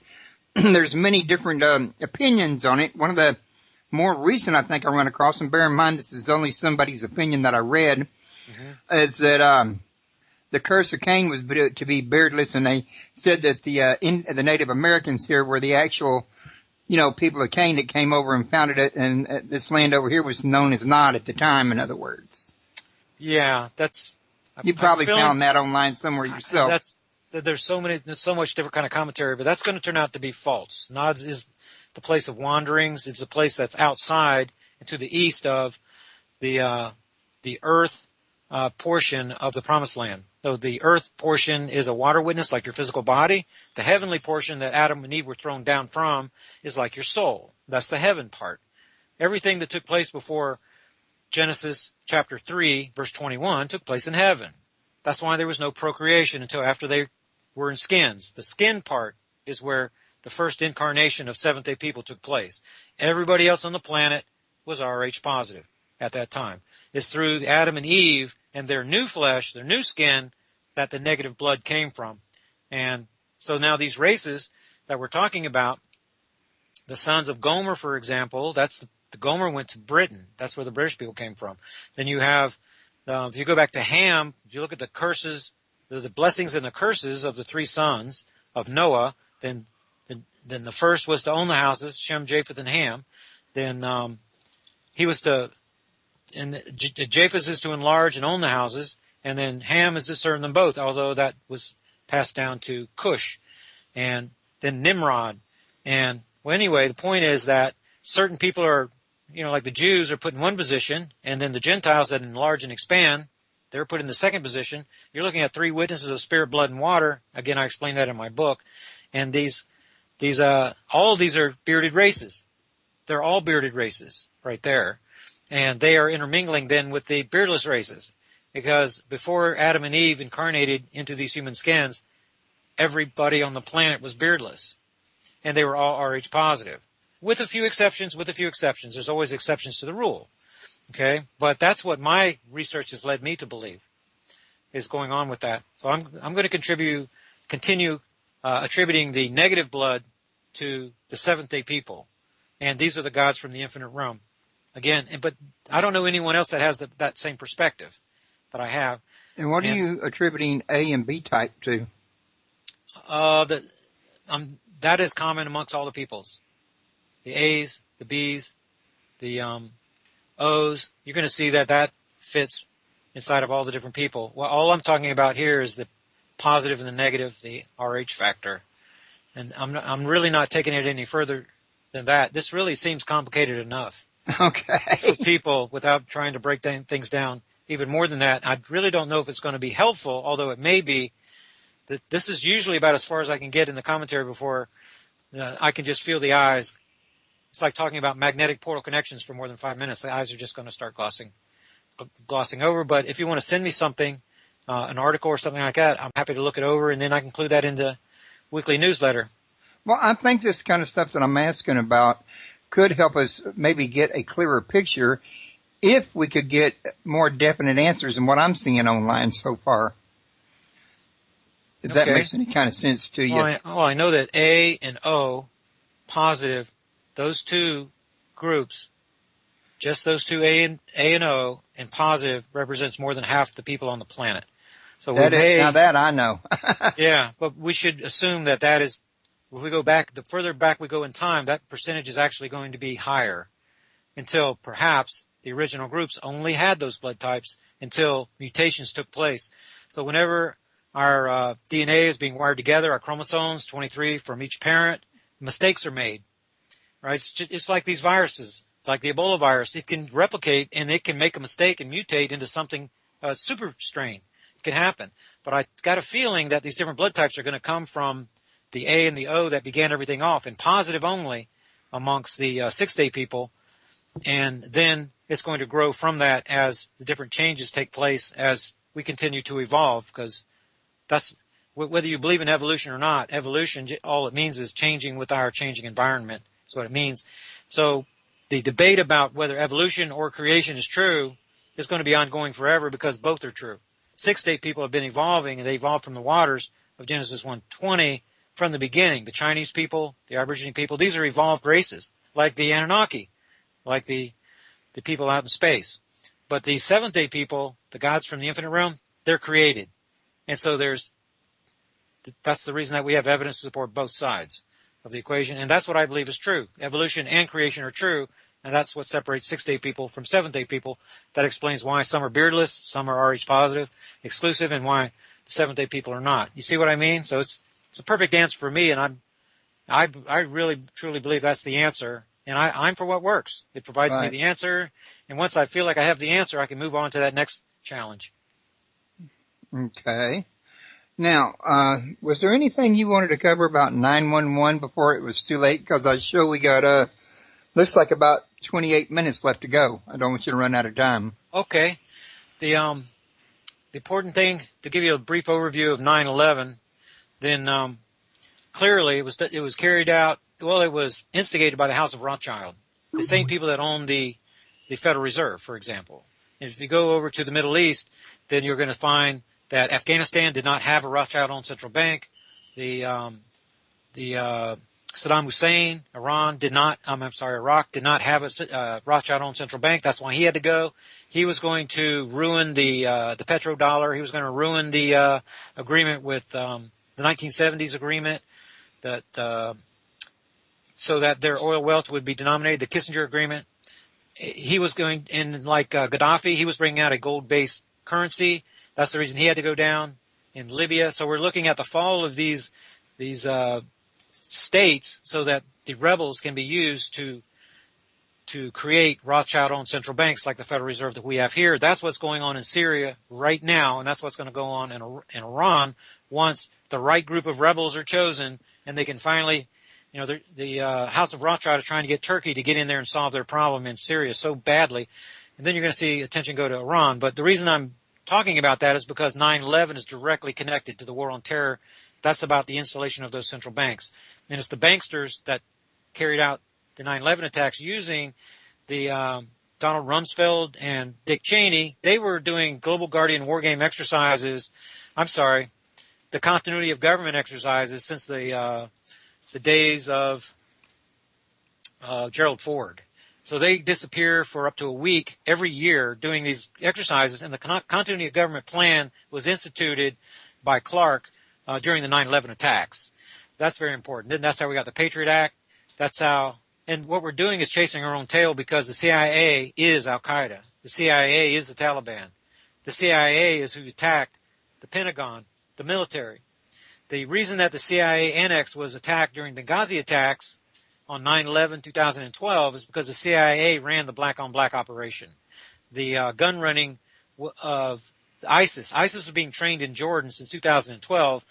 Stevens was a double agent. He was working for the CIA, and they knew that he was about to turn and start releasing information, and so he had to die. And so he was killed, and they knew that the attack was coming. The Benghazi people asked 6 times for more security and turned down 6 times by Hillary Clinton. Hillary Clinton helped to murder Stevens, and she watched it happen using 2 CIA/DOD drones in real time from the Situation Room, even though she wants to lie and say she wasn't there with Obama. They knew that this was happening ahead of time. The CIA orchestrated it. They knew that it was happening, and they had the cover story right out of Denver about the fake, video. But the reason that 9/11/2001 is so important is so that you can realize who the players are that carried out the attacks, that it's the lettered agencies. And extremely important to realize that Cheney ran the op from the presidential bunker, and with Rumsfeld from his office there in the Pentagon. That Wedge 1 was the only place in the Pentagon, 1/5 of the Pentagon was sprinkler protected. And that 9/11/2001 was the final day of the renovations. So people like Alan Wallace and Mark Skipper, the fire people from the Army, they were stationed detached from Fort Myer there. And this was their first day on the job at 9/11. People like April Gallup, who I interviewed, the sergeant, you can Google her. I worked with the Center for 9/11 Justice for 2 years on her case, helped them modify the claims because I realized that the Pentagon was attacked 3 times. 3 times. 9/31/39 missile strike. 9/36/27 is when the A3 Skywarrior attacked. But the reason is because the A3 Skywarrior was thrown off course by the bow shockwave of the hypersonic missile. Again, it's a little bit complicated to explain, but everything is laid out. There's a 100-point timeline in my book, The 9/11 Truth, Exposing the Cheney Rumsfeld Black Operation. That's chapter 11, 100-point timeline, activated links. Just from that one chapter, you can run your own investigation, and then you can start connecting the dots. For example, keywording of the 9/11 Commission Report and the the Arlington County After Action Report. We're talking over 800 pages of sworn testimony. The word explosions does not appear in either document even one time, not even in the footnotes. The word explosions does not appear there even once. The singular term explosion appears in both documents exactly 6 times, as if there are only 6 explosions that took place on 9/11, which we know is just not true. We had thousands of explosions that took place in the New York theater, and we had more than 100 explosions that took place at the Pentagon.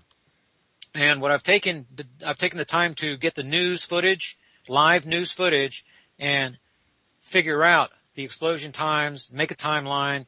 Some of these events are separated by hundreds of seconds, especially around 9/31. The times of 9/31 and 9/32 have been eliminated from the Arlington County After Action Report that was put out by the Justice Department for the Arlington County local fire department, the county there. And very important to realize is that Chief Schwartz there, he was number 3 in command. He was friends with FBI Special Agent Chris Combs. Special Agent Chris Combs was a former New York City fire chief. I'm sorry, not a chief, just a fireman. But he was moving around the country and working with these local fire groups, particularly Arlington County, before the 9/11 attacks.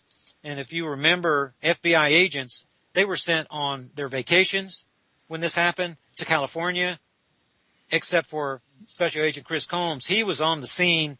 I have to go back. I believe it's 11 minutes after the attack. His friend, Chief Schwartz, was made the incident commander, even though he was 3rd in command there, because of his friendship with the FBI agent. And they controlled and manipulated the fire and the firemen for 3 days, 60 hours, so that only one wave of people were saved from the Pentagon, and the rest of the people were murdered.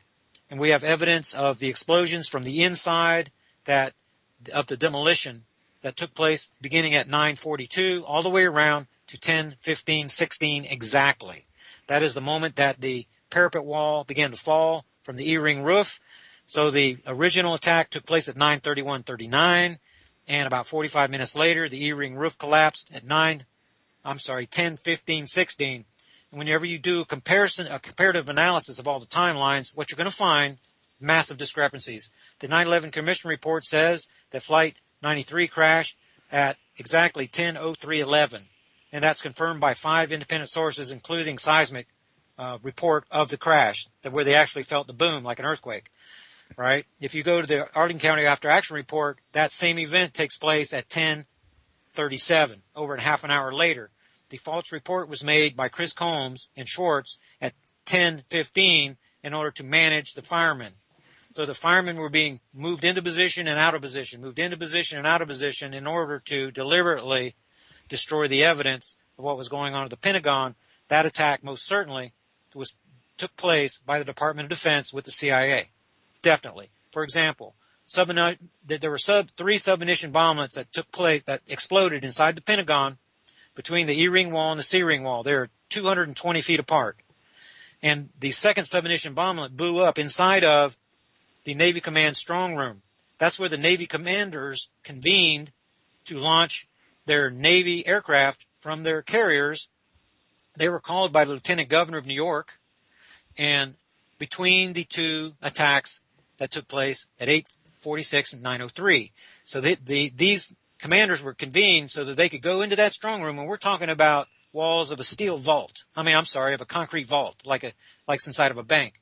So that if the entire Pentagon burned down, these commanders would be safe.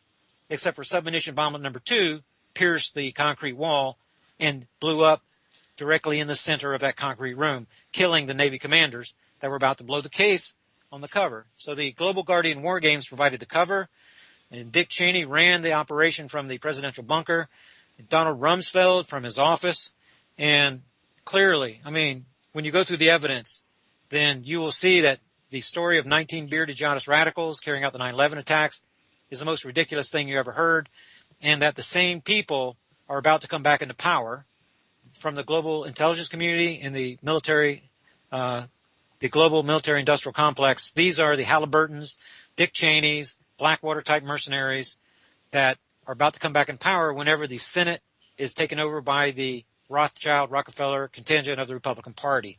So you're going to have, eventually, if we have enough time before the Black Star gets here, you already have the CIA running the administration.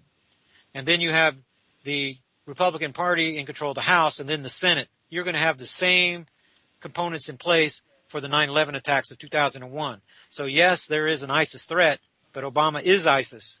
That's the thing you have to realize. He's orchestrating this crisis because he wants to attack lone wolf inside the United States, the perceived threat that comes from the right wing.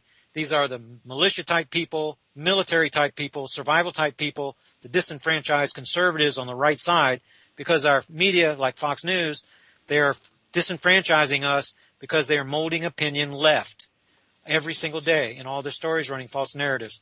So we are the undesirables. This is the Fourth Reich that's happening right here under the House of Rothschild.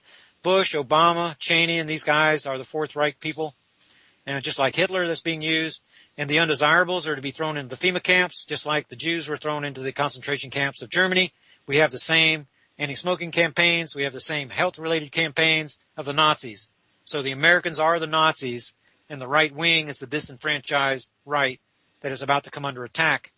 We are the lone wolves, in other words. And the ISIS lone wolves, you see the keywording is changing and the news stories being released. Now it's going to be local domestic terrorism, and the lettered agencies are going to be poking their noses into everybody's business, and even a 10-year-old kid brandishing a pencil on the playground is going to be labeled a terrorist. Everything that moves is going to be a terrorist. So that's kind of the reason that the 9/11 truth is extremely important, because history is about to repeat itself, and that fits perfectly right in between the scripture part and the Project Black Star part, that something is coming from space, and that we have a definite need to prepare not only for Black Star coming, but for the Ebola triple recombinant biological weapon I expect the CIA to release. And together, looking at these 3 little ministries and bodies of information, then you can see who the real enemy is. You must identify the enemy before you can begin devising a plan to make yourself safe. So I think that's the core of my ministry, is to show you the truth of Scripture, show you the truth of 9/11, show you how that relates to the geopolitical environment in the world today through the news media, the manipulation. I strongly recommend the book called None Dare Call It Conspiracy by former Congressman Gary Allen. It's very small, and that is available in the Dropbox folder, along with Griffin's book, The Creature from Jekyll Island. When you understand the Fed, the Council on Foreign Relations, the Trilateral Commission, that's the real government in the United States. I call it the shadow government. And you realize that the puppet government is run by the CIA. That's what Obama and Hillary and Reid and those, the corrupt contingent in Washington, D.C. When you realize that, then you can get a kind of a picture and see who the enemy really is and who you need to prepare for and who you need to watch out for. So that's pretty much my summation. And there's, again, an hour and a half of videos. And if you look at the website carefully, you'll see there's a 2-hour radio show on Project Black Star and 9/11, and on the scripture part, the three witnesses part. You can download those, and I do not take any calls during the shows. It's the same length as this radio show, and I focused just on that singular topic for the benefit of my newsletter subscribers and YouTubers and radio listeners there at Revolution Radio. Go ahead. Okay, now, I was going to mention, one more thing before I forget this one again. Your book. Where can people get your book? Okay, it's not published yet. I'm working on Project Black Star yet. This will be my third book, and then my plan is to get all three of them published together. But you can get them free in the if you just go to my website, terrell03.com, look in the left-hand column, navigate down. You'll see 6 videos, like I said, for each column. And then for the 9/11 section, there's a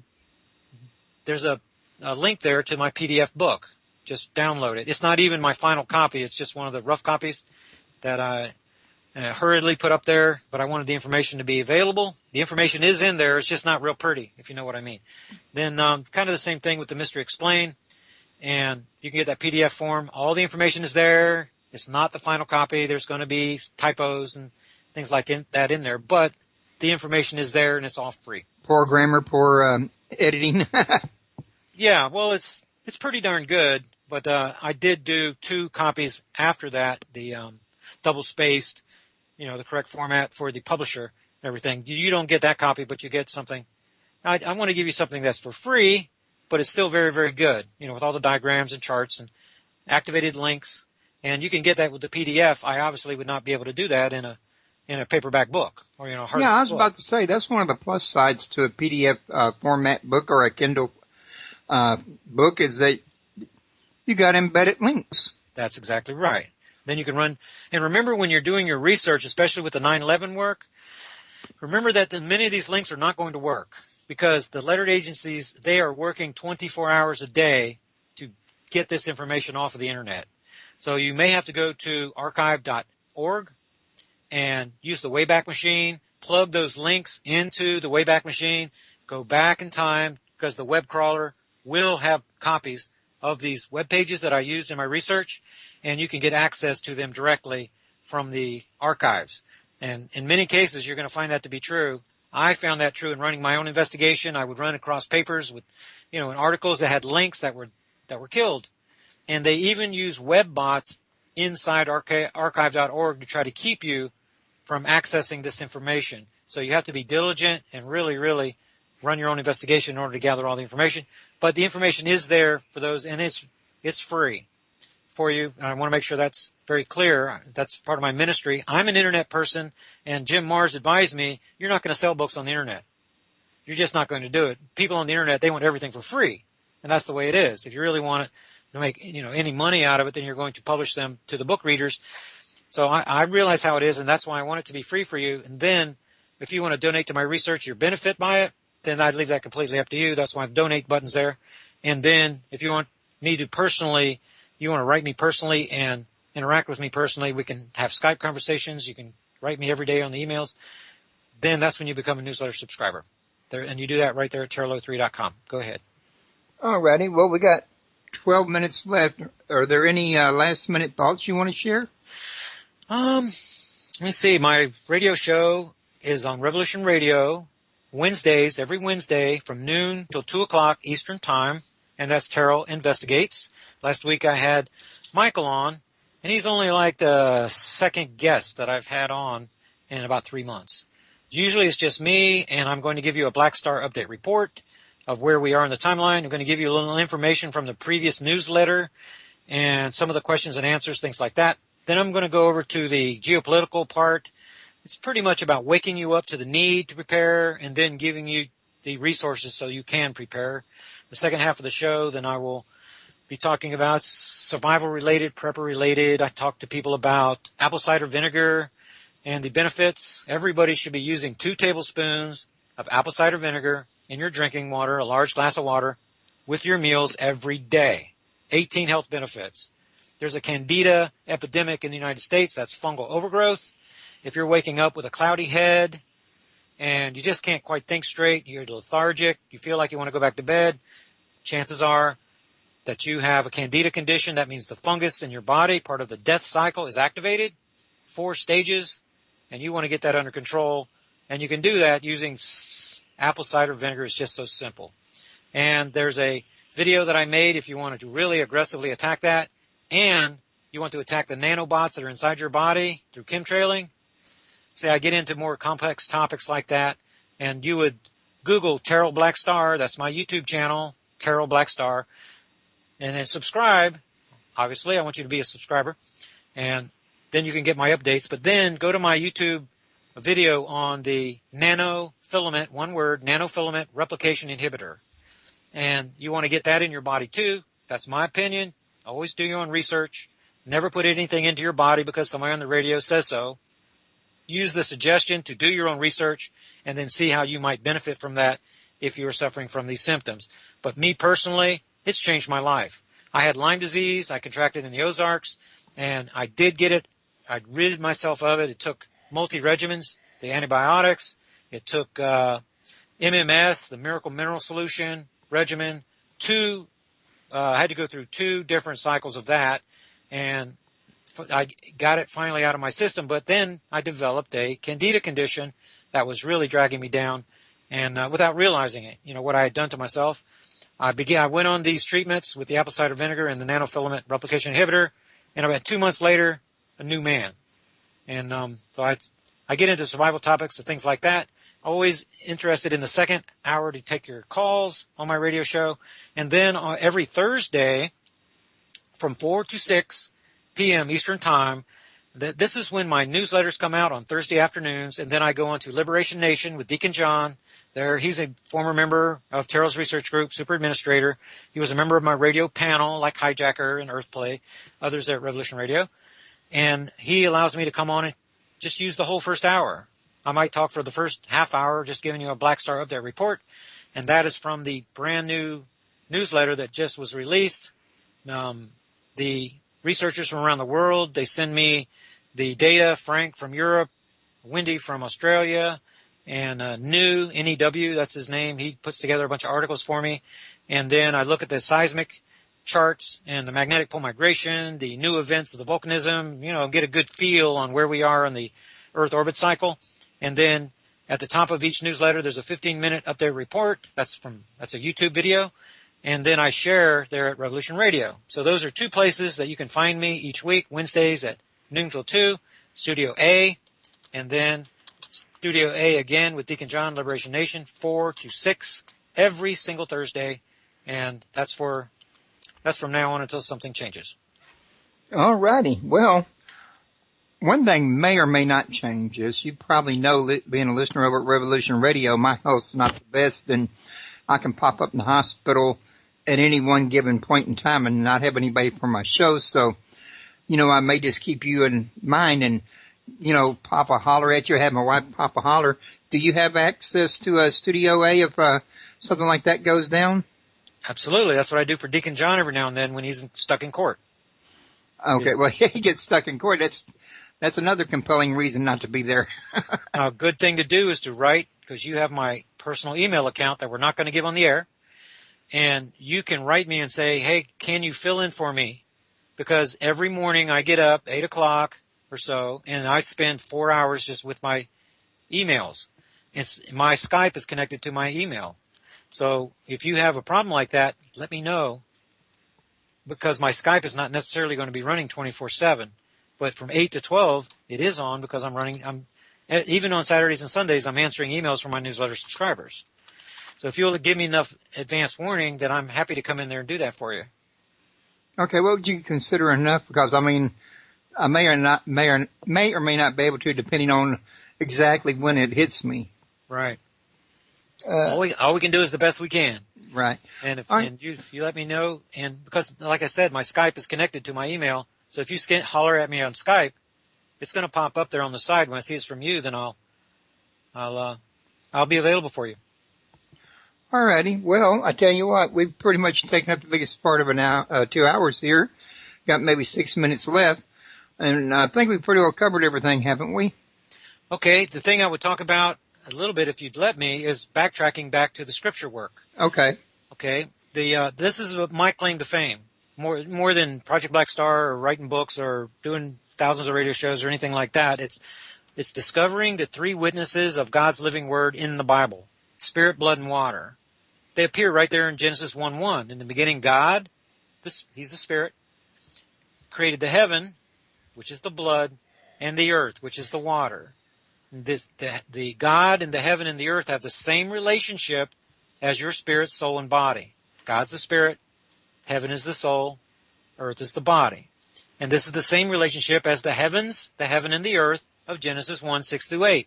The heavens are the spirit, that's where the angels dwell. Heaven is where the immortal souls dwell, and that's the blood part. And then the water part is the body part, the physical universe. These three things are connected, just like your spirit, soul, and your body. Now, in every case, the blood witness testifies for the original singularity. And in Genesis 1:1, those three are all singularities. God, his three witnesses, testify from Revelation chapter 1, verse 8. God who is, God who was, and God who is to come. The three that are testifying for heaven are my Father who art in heaven, the Son, and the Holy Spirit. Spirit, blood, and water, same relationship. The three that are testifying for the earth are the spirit, the heavens, the heaven, and the earth. You have Adam and the seed and Eve. Those are the garden family, right? And so you have your human family, the man, the woman, and the children that enlarge in between you. Inside the Mystery Explained, there are two charts there. They're diagram number 60A and 60B. There are charts and charts of three witness mystery sets there: spirit, blood, and water. And once you realize how these different witnesses, like the Holy Spirit, is a water witness. That's the reason the Holy Spirit is called a helper. Eve is a water witness. That's why it's called a helper. Then you realize that all these helpers are water witnesses. The priesthood is a helper. You recognize that all of these water witnesses are testifying about one another, and all of the blood witnesses, and all the spirit witnesses. Then you begin hearing the angel song that's coming from Scripture. It's continuous flow. Once you can hear it, and then your Scriptures, your Bible will become a living thing like mine. And it's a truly, truly miraculous thing. And if you will do the exercises in the Mystery Explained, everything is broken down to its simplest form. It's kind of why it's so long. But you're encouraged to, for example, start your own. You use the Bible in my book as a spirit and a water witness so that your blood witness book can grow in between. It's a booklet and I show you with illustrations how to form it. So that is where I hope that some of your listeners will go and take and benefit from that. You have a great opportunity to benefit from understanding these three witnesses of God's living word. They're hidden right in plain sight, and when you can see them, it just pops right out of the Bible for you. So that's what I would leave you with right there. I hope more and more people can benefit from that, and I get more questions so I can write more on that topic. Go ahead. All righty. Well, in that case, folks, don't forget to come see me this coming Thursday over at Revolution Radio. I'm going to be talking to Georgia Love about synchronicity, and this is going to be her second time at Revolution Radio, and she got a warm welcome the last time, so I'm pretty sure you'll like her.